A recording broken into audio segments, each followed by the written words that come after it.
Today in the crypto space, we see the market getting a bit of relief to the upside. Bitcoin up approximately 2.5%. Ethereum also up approximately 2.5%, looking pretty good. Carrying these altcoins to a little bit of a higher level. We have good reactions here from Caspa, VeChain, Optimism, Celestia, TAO, and many others. In today's video, I want to talk about the general market. I want to use Bitcoin as a leading indicator.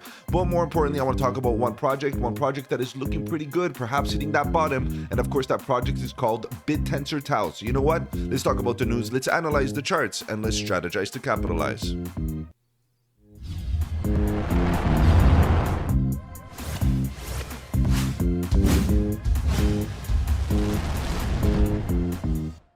Welcome to the channel. My name is Mike, and let's get right into it, guys. If you're new to the channel, welcome. On the channel, we talk about cryptocurrency, Bitcoin, Ethereum, and all the altcoins, looking for opportunities, whether we go up or down, bearish or bullish, it doesn't matter. All we want to do is stay one step ahead of the market so that we can capitalize on any of the volatility. And if you appreciate the strategy, subscribe to the channel, click the bell so you don't miss out on any of my future videos, including the live streams at 7:30 Eastern, where we talk about crypto news and price action. Guys, if you have any projects you want me to cover here on the channel, feel free to let me know in the comment section below. You can hit me up on the socials. The links are in the description. Better yet, guys, join the Discord. The Discord is where it's at. Lots of good alpha, trade setups, fundamentals, and learning material. The best part is it's absolutely free.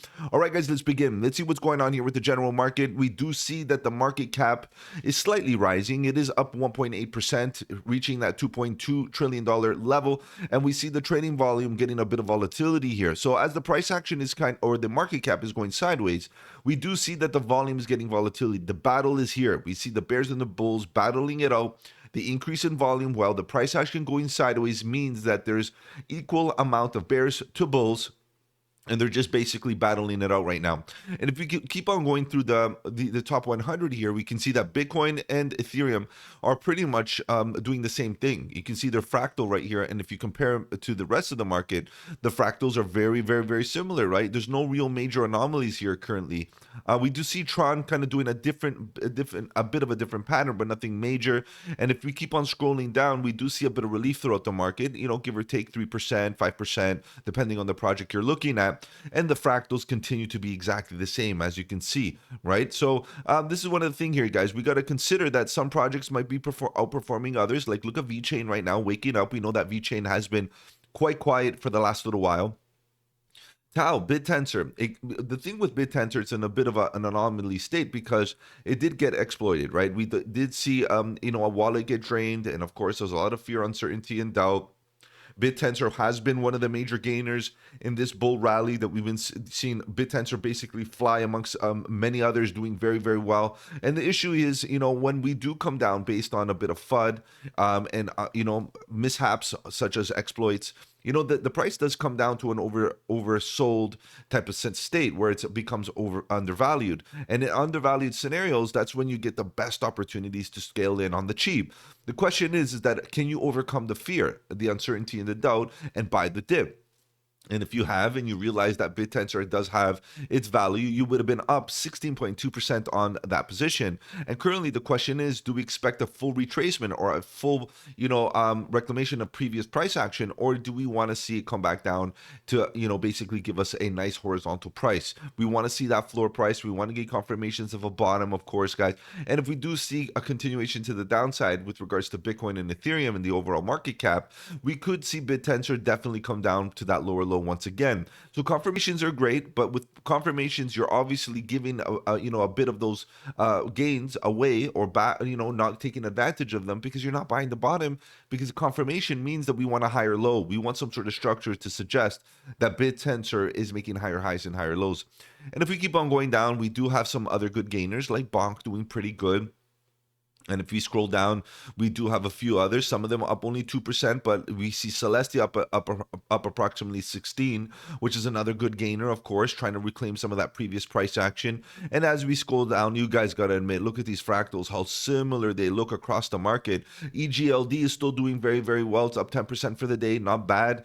SAY is up another, 14%. So we do have some good gainers, but don't get trapped up into this, because what we have to do is zoom out. The reality is, even though some of these projects are up up 10 to 15% on the top side of things, the reality is it's not changing character just yet. We need a little bit more confidence in this reversal if it's going to be a reversal. Okay, guys, so generally speaking, a little bit of relief today. Some gainers, some major gainers, some anomalies to the upside, of course, but generally what I would be waiting is for a bigger sign of confirmation before we get absolutely bullish here. All right, guys, so I know you're here to talk about charts. Let's begin. Let's take a look at Bitcoin first as a leading indicator, and then we'll jump right into the TAO chart. Of course, TAO, as you can see, has been doing pretty good, but Bitcoin, as you can see, is desperately trying to find its bottom. Now the question is, are we going to get a nice structure so that we can get in, or are we going to get a V recovery, a quick recovery right into this level and get back into this sideways consolidation that we were in for many days, and finally maybe consider this a swing failure pattern where we back test it and continue to the upside? Let's take a look at this in a little bit more detail. Ultimately, I see the daily giving us signs of divergence. Obviously, we've been covering this divergence for a little while here, so just to give a quick update, as you see, the price action is coming down for that lower low. We are making a higher low right here in the momentum, and even in the expansions in the background, the red expansions are also getting divergence, which is a good signal that we could be looking for a reversal any moment now. Now, just keep in mind that the trend oscillator is still kind of facing down with red histogram bars, and the expansion is dark blue to the downside in the bearish control zone. So we need a little bit more work here with regards to trend. So momentum has a bit more time. We can definitely get a bit more time out of the momentum oscillator, which means that we shouldn't be rushing. In the immediate short term, we should just kind of continue looking for these divergences. But it does look pretty good right into here, you got to admit. But the trend, no EMA cross, no green histogram bar to the upside, so that's something that I'm looking for. And then if you just stick with the price action, really, we made a lower low, so it's not a good look. Definitely lower low, but the $52,000 mark, 52,500, is where I'm most interested to see Bitcoin actually get its bottom. Now we could come up, get a bit more relief, break right above to about 60,700 more or less, get rejected and come down for that lower low once again. You got to admit the trend has been our friend.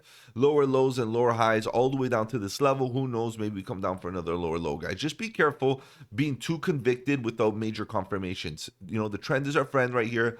The volatility can give us a little bit more. The trend oscillator can give us a lot more. So based on that, I'm not really that confident in a reversal here at the moment, and I remain in a bearish stance as long as we are below 60,400, 60,500.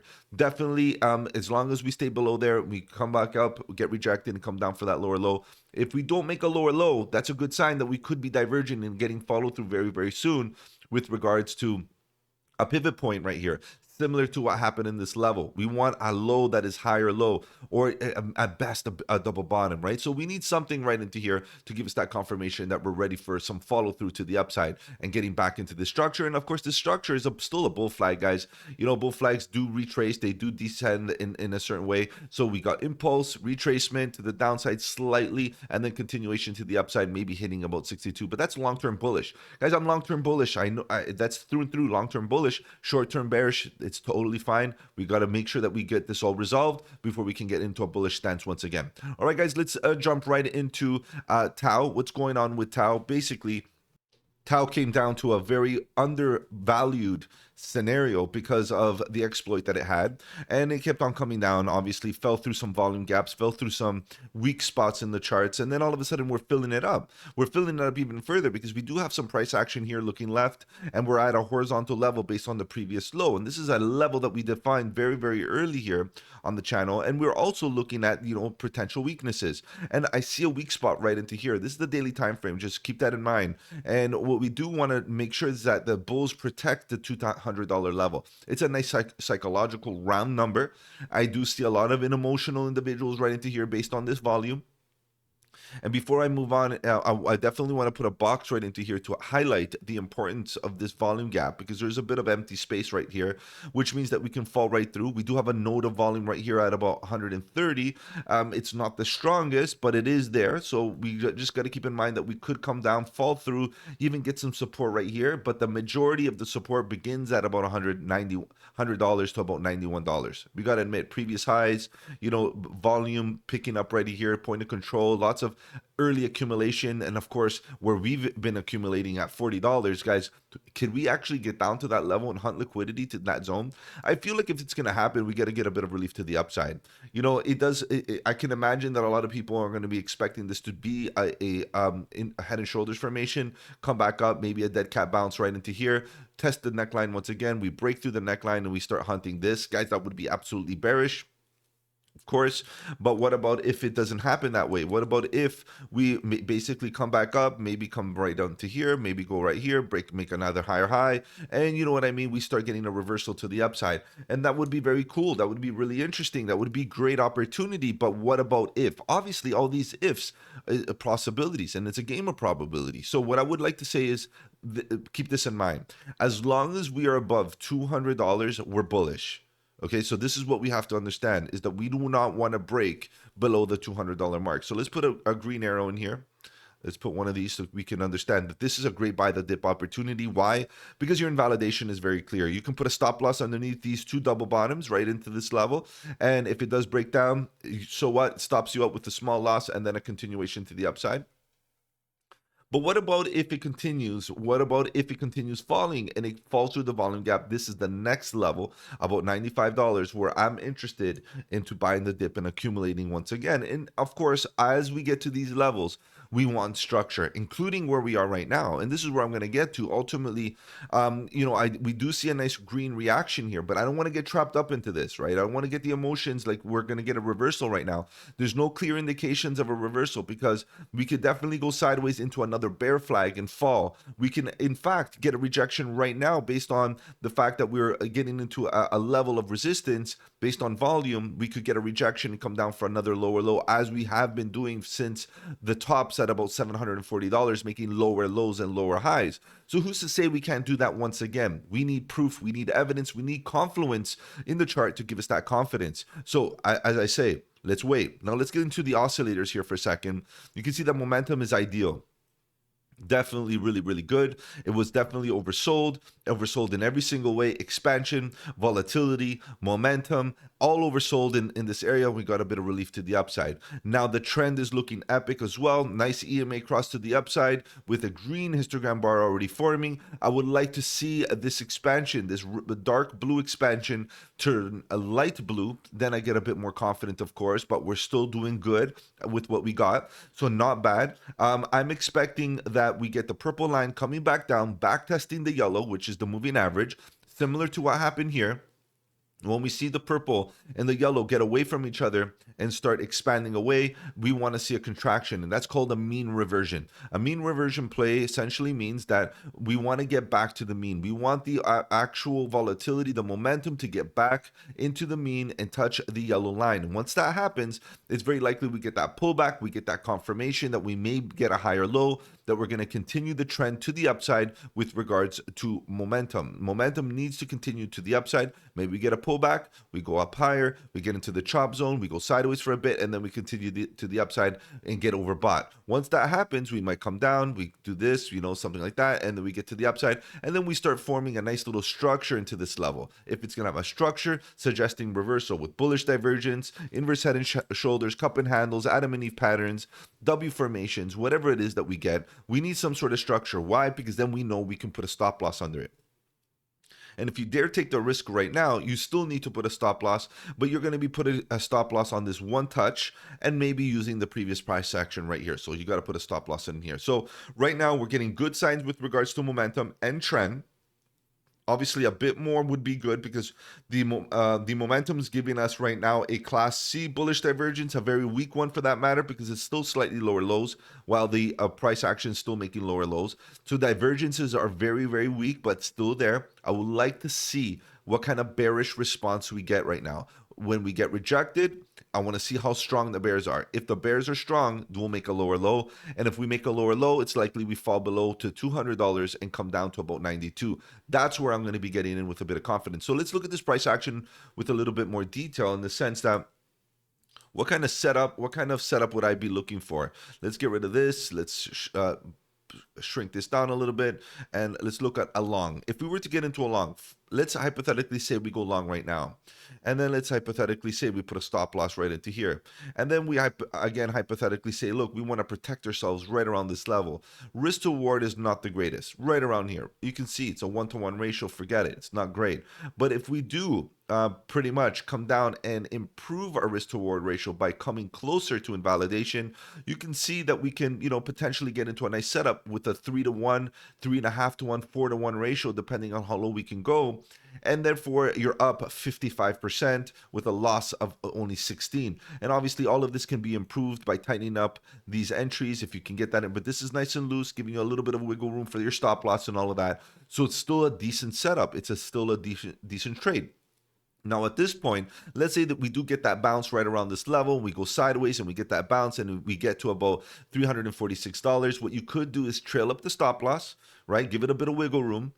In fact, if we get a consolidation right around this level, that would be actually pretty good. So some sort of, let's say, W formation or something right into here. We get that bounce. We get into another consolidation right here. And what happens, what I would be doing is getting my stop loss, trailing it up, my triggered stop loss right into this level below the consolidation, and to see if, in fact, we get another bull flag for a continuation to the upside. And if it does break down, no big deal, stops you out well into profit. And in fact, what I would do is also take 10% off the top right around this level. 10% of your profit, reducing your position size, reducing the volatility, reducing the hit if it does come down, but also ensuring that you have a safety net of basically profit by trailing up that stop loss. Now, at worst case scenario, this doesn't play out. In fact, at worst case scenario, we break through the volume gap and we start coming down to much lower levels, which means that we could potentially hit right around this zone right here. And I don't know why I'm not able to draw on this at the current moment.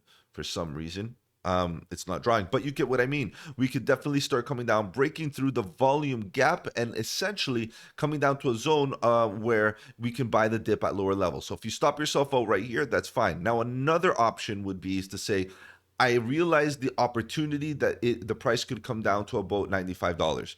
And if that's the case, what I want to do is reserve capital. Get in with 50% of your bag right here. Take the hit, it does come down, take it on the chin, and then deploy the rest of it down here and DCA your overall average position right into this level, which means that you could definitely have an average position of maybe $140, which would be a great average of a DCA price. And then upon a recovery, you'll definitely be in profit. But what you have to understand is doing it like this, you have to have a long-term vision.